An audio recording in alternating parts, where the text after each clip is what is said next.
Newberg is the founding father of neurotheology, a new branch of neuroscience that studies the effects of spirituality on the human brain. It's a scientific quest he has pursued as long as he can remember. Ever since I was a kid, I was very interested in trying to understand reality. I was disturbed by the fact that everyone was looking at the same reality, and yet there were people of different religions and different political beliefs. And found a way to peer inside the brains of believers while they were in the midst of a religious ritual. It's the highest of high-tech brain imaging devices, the SPECT scanner. I'm going to come in and I'm going to just inject you through the IV with the goal that I'm going to try very hard not to disturb you or distract you or make any noise, and you're just going to continue to do your prayer session until it's done. This woman is a Presbyterian minister. She's prayed to God daily for over 34 years. Right now, she's deep in prayer. At the height of her connection with God, Andy injects her with a harmless radioactive dye.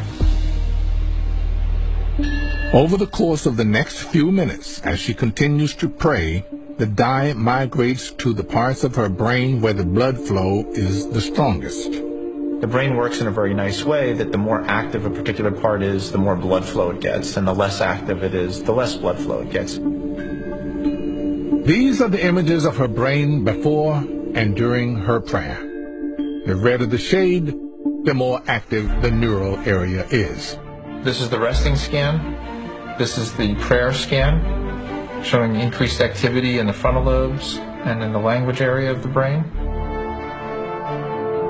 And has scanned hundreds of brains in the midst of their prayer rituals, from Muslim imams to Tibetan monks to meditating atheists.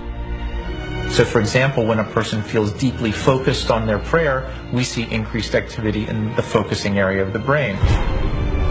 This area of the brain, the frontal lobe, is intensely active when we hold conversation. And he believes that in Judeo-Christian prayer, the frontal lobe activates just as it would in normal conversation. To the brain, talking to God is indistinguishable from talking to a person. And when Andy looks at the brains of people who do not believe in God, he finds that simple, quiet meditation produces none of the brain activity of believers. This was a scan of an atheist. We actually had them meditating or contemplating God, showing that the frontal lobes don't activate as opposed to the person praying who does.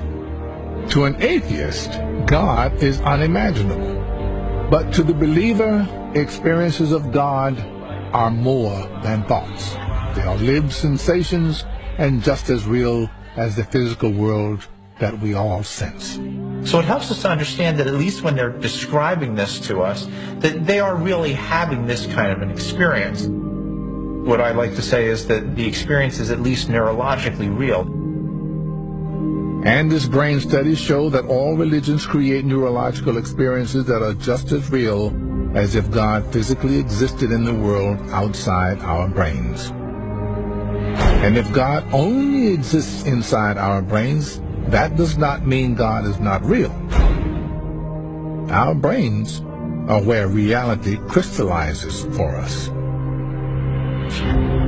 Is certainly this notion that there is something bigger than all of us here, and whether it's the whole universe or whether there is something beyond all of that, I'm still working on that, and if I ever figure it out, I'll certainly let everyone know.